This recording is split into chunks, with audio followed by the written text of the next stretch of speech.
नाम्ना तेन महातारा ख्याता सा ब्रह्मरूपिणी महाशूलत्रयं कृत्वा तत्र चैकाकिनी स्थिता तारा तारादिपञ्चरणा तारण्या वेदवीर्यजा तारा तारा हितावर्णा तारण्या ताररूपिणी तारा रात्रि समुत्पन्ना तारा रात्रि वरोद्यता तारा रात्रि जपाशक्ता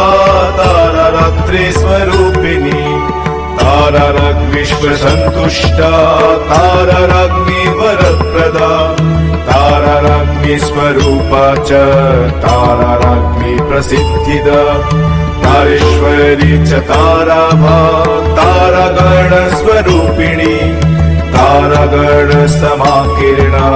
तारा गण निषेविता।